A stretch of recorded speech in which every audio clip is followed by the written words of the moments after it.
Nathan Caldwell adjusted his cufflinks as he entered the polished glass doors of La Belle Étoile, one of Seattle's most exclusive restaurants. The hum of refined conversation mixed with the delicate clink of crystal glasses. At 42, Nathan exuded the quiet authority of a man who'd built his tech startup from a garage into a regional powerhouse, employing over 150 people across Washington. Caldwell, he told the host, who nodded and guided him to a private booth where his mother waited. Margaret Caldwell, 67, looked up from her wineglass with a warm smile. Her gray hair was swept into an elegant chignon, and her sharp eyes carried the resilience of raising Nathan alone after his father's death in a construction accident when Nathan was 12. "My brilliant son," she said, standing to hug him. Nathan kissed her cheek. "Sorry, Mom. Traffic from the office was brutal." "You work too hard," Margaret replied, settling back. "Where's Vanessa?" As if on cue, Vanessa Caldwell glided to the table, her auburn hair cascading over a designer dress that screamed wealth. At 36, she still drew glances, and she reveled in it. "Sorry I'm late," she said, kissing Nathan's cheek, her perfume sharp and costly. "Got stuck at the spa." Nathan studied her, noting the way she tugged her necklace, a telltale sign of nerves. Something felt off, but he couldn't pinpoint it. "You look stunning," Margaret said, though her tone held a faint edge. She'd never fully embraced Vanessa, whose upbringing in Portland's tougher districts clashed with Margaret's values of loyalty and grit. "Thank you, Mrs. Caldwell," Vanessa replied formally, despite years of Margaret's insistence on first names. The waiter poured a vintage Bordeaux Nathan had chosen, its price rivaling a month's rent for some. Over appetizers, Margaret shared updates about her book club, Nathan discussed a new contract with Horizon Enterprises, and Vanessa mentioned a recent shopping spree. "The deal means steady growth for 5 years," Nathan said, slicing his lamb. "Their CEO was impressed with our cybersecurity protocols." "Proud of you," Margaret said, squeezing his hand. "Your father would be too." Nathan's chest tightened at the mention of his father, Henry, killed by a collapsing scaffold. That loss had fueled Nathan's drive to secure his family's future. Vanessa picked at her risotto, her eyes drifting to the bar where young tech entrepreneurs gathered. Nathan noticed but said nothing. "That's great, darling," she murmured distractedly. Margaret set down her glass. "Speaking of gifts, Nathan, did you like the one I sent for your anniversary? The Patek Philippe?" The room seemed to still. Nathan frowned. "What Patek?" Margaret's eyes flicked to Vanessa, then back. "The watch I had engraved with your wedding date. Delivered last Monday." Vanessa's hand shook as she reached for her water. "Must be a mix-up," she said quickly. "No package came." Margaret's gaze hardened, the same look she'd given Nathan when he'd lied about sneaking out as a teen. "I have the tracking." "You signed for it, Vanessa." Nathan set down his fork, the clink loud in the silence. "Vanessa," he said evenly, watching guilt flicker across her face. "I swear, I don't know what she's talking about," she stammered. Margaret's voice was icy.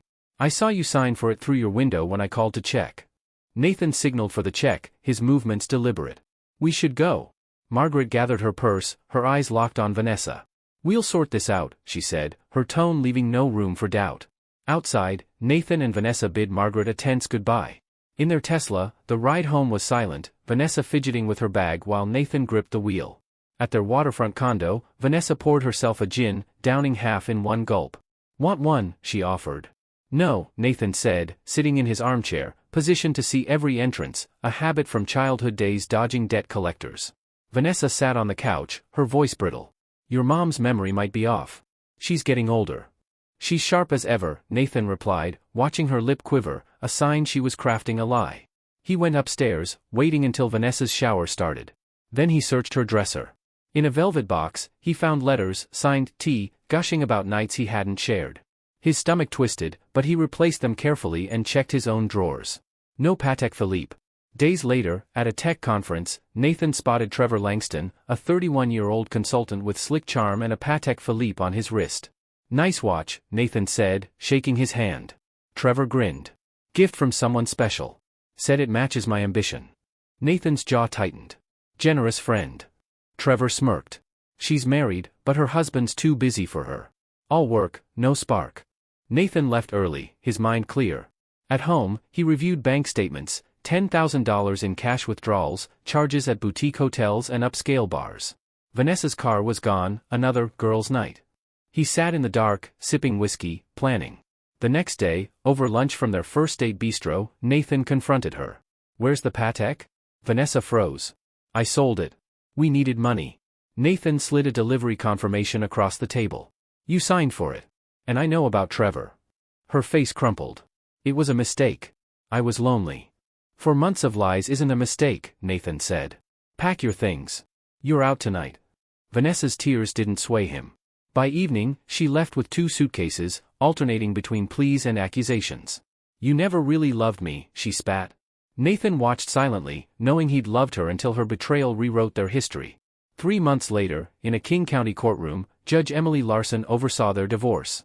Vanessa's lawyer argued for $7,000 monthly alimony, citing her role in Nathan's success. Nathan's attorney, Laura Bennett, presented bank records, hotel receipts, and a photo of Trevor's watch.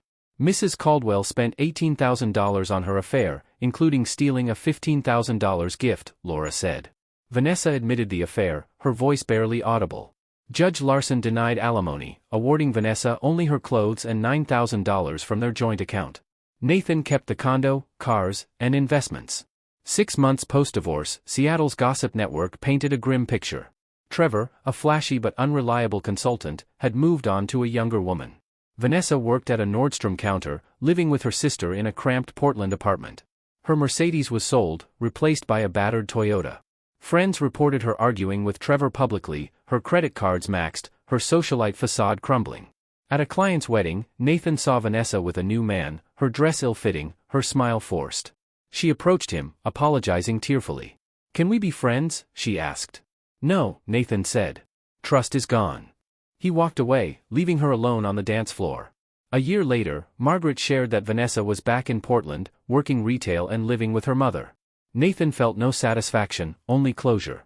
He was free, his company thriving, his future his own. As he drove his new Audi through Seattle's glowing streets, Vanessa's shadow faded in his rearview, a chapter closed for good.